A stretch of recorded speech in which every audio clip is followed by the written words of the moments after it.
राजीव पूछते हैं, मैं सुबह सक्रिय ध्यान, शाम को निष्क्रिय या नाड़ी शोधन करता हूँ और माला जब भी करता हूँ मन शांत रहता है, परंतु और अधिक गहराई से साधना हो इसके लिए क्या करूं? साथ भी ये बताएं कैसे पता चले कि साधना ठीक दिशा में चल रही है या नहीं। इसका बेस्ट लक्षण ये है कि एक तो अंदर गहरी तृप्ति है और दूसरे मन सहज संसार की अहमता ममता में जाता नहीं है कि चार गाली तुमको कोई मुंह पे भी दे दे तो तुम्हारा मन परेशान होता नहीं है, और तुम्हारी कीमती से कीमती वस्तु छिन जाए तुम्हारे दिल में कोई मलाल नहीं होता है। ऐसे ही हर चीज को तुम गैर मामूली देखते हो, पर टूट जाए, छूट जाए या रूठ जाए तो वो बिल्कुल मामूली होता है। माने आप बहुत सम्मान, इज्जत, प्यार सबके लिए रखते हो, लेकिन कोई संबंधी, रिश्तेदार रूठ जाए या कोई बड़ी प्यारी चीज टूट जाए या कोई बड़ी कीमती चीज छूट जाए, आप दुखी नहीं होते। गई तो गई।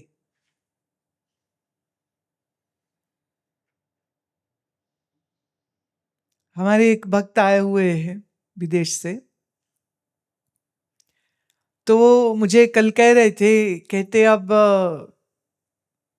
मेरे मन में ये विचार था कि मेरे मरने के बाद मेरे घर वाले या फैमिली या के जो लोग हैं, अब उनको क्या पता मेरा आपसे क्या संबंध है, क्या प्रेम है, या इस आश्रम से मुझे क्या लाभ मिला है। तो मैं ये सोचूं कि मेरे मरने बाद वो कुछ करें न या ना करें, कि मैं बिल बनाऊं कि ये कर देना और वो उस पर अमल नहीं करें, बोले इतना गैप में रखना नहीं चाहता। तो एक धनराशि उन्होंने आश्रम को दी और कहते मैं अपने हाथ से जिंदा रहते रहते खुद ही करना चाहता हूं, बाद का क्या पता। बोले बाद का मालूम नहीं, सब अच्छे हैं पर जरूरी तो नहीं ना कि मेरी इच्छा का वो आदर भी करेंगे। कहते इसलिए इस बार मैं अपने मन के भाव को पूरा करना चाहता हूं। इस विषय में एक बात कहना चाहती हूं मैं। जब एक गृहस्थी काम करता है तो वो अपने 2 या 3 बच्चे, बाद में उन बहू जमाई, मैं भी कुछ बहन भाई, मैं भी माँ बाप, कुल मिला लो तो 20 या 30 लोगों के लिए काम करता है, राइट?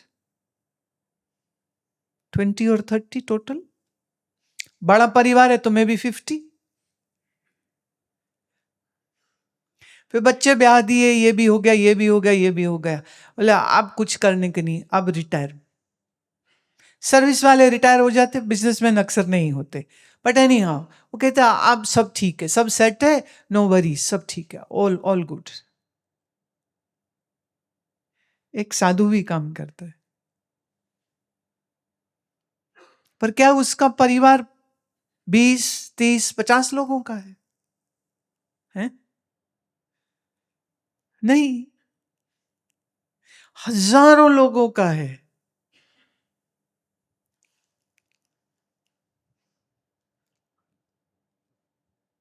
अब वो हजारों लोगों की कल्याण के लिए, धर्म की राह पे वो चल सके, उसके लिए जब काम होता है तो वो काम एक गृहस्थी के काम से कितना बड़ा है। वो समाज के लिए कर रहा है, फ्यूचर जनरेशन के लिए कर रहा है। अब जैसे ये आश्रम है, अब ये शरीर है तो ठीक है, ये शरीर काम कर रहा है। जिस दिन ये शरीर नहीं रहेगा उसके पहले हम अपने ज्ञान और ध्यान और इन सब चीज़ों को ट्रांसफ़र कर रहे हैं, इसलिए आगे बहुत सारे अपने शिष्यों को तैयार कर रहे हैं। तो ये शरीर नहीं भी रहेगा तो भी यहाँ ज्ञान, ध्यान, सेवा आदि ये सारे कार्यक्रम, ये वैदिक ज्ञान, वेद, वेदांत, योग, ये सब तो चलता रहेगा।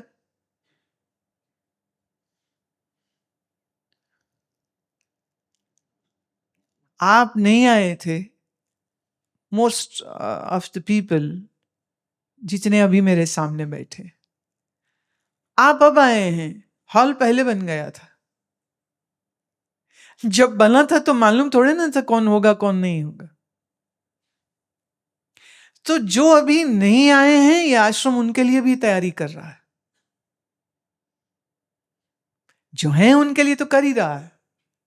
जो अभी आए नहीं है, सच तो यह है जो अभी जन्मे नहीं है उनके लिए भी हो रही है।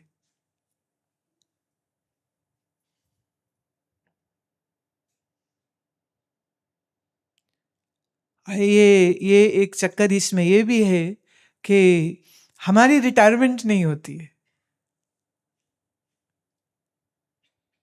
Next year this body will be touching 59। तब सरकारी नौकरी में होते तो रिटायरमेंट हो जाती, टीए डीए लेके अपना पेंशन लेके मजे से जैसे तुम रहते हो ऐसे हम भी रह लेते, बट हमारी रिटायरमेंट नहीं होती।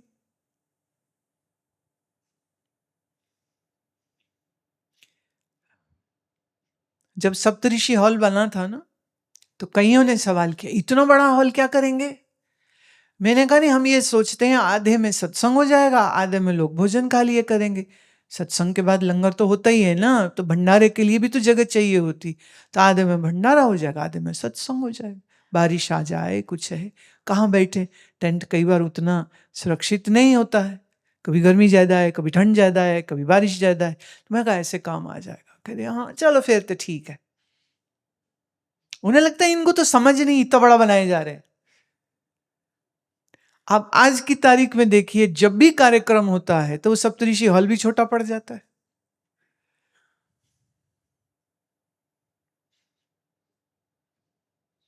तो जो नहीं आया उसके लिए भी, और ज्ञान की ये परंपरा चलते रहे, इस ज्ञान का प्रचार प्रसार चलता रहे, उसके लिए कार्य। तो आश्रम या आश्रम के कार्य किसी एक या 50 व्यक्तियों के लिए नहीं है, ये पूरे दुनिया के लिए है।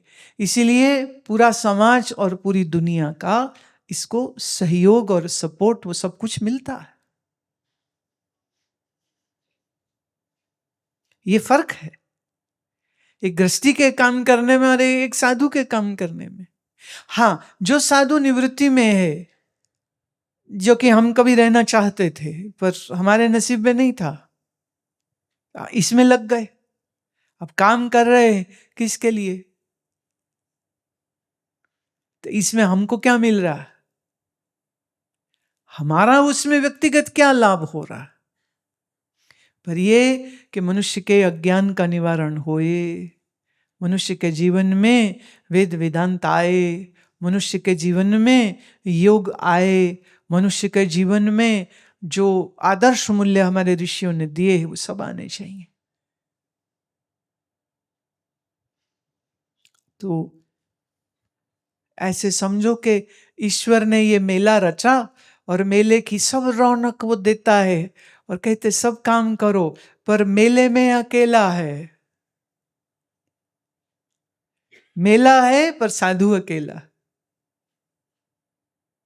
तो ये सब कुछ जो हमारे आसपास चल रहा है मेला ही तो है।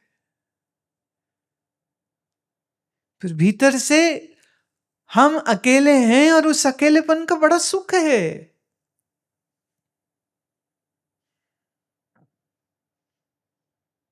क्योंकि अकेले होने में और सबके साथ काम करने में, बात करने में, व्यवहार करने में, व्यवहार में व्यवहार का सुख है, और जब संसार के लोग यहाँ नहीं है तब अपने एकांत का सुख है।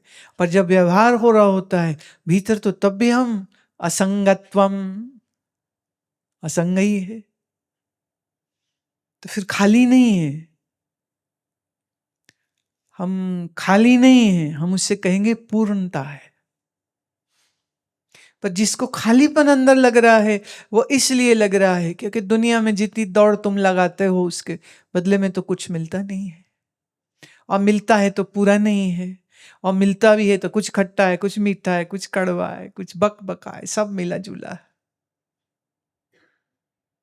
अपेक्षा रहित जब तुम हो जाओगे और आत्म सिद्ध जब हो जाओगे तब ये अंदर की रिक्तता एकदम भर जाती है। और रिक्तता को आप बुरा भी क्यों देख रहे हो? मुझे तो लगता है तो बड़ी अच्छी बात है, तुम भरना ही क्यों चाह रहे हो?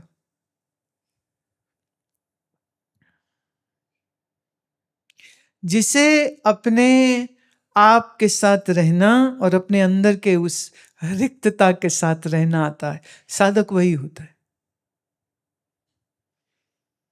और पूर्ण तृप्ति तो भीतर से मिलती, बाहर से तो मिलती भी नहीं।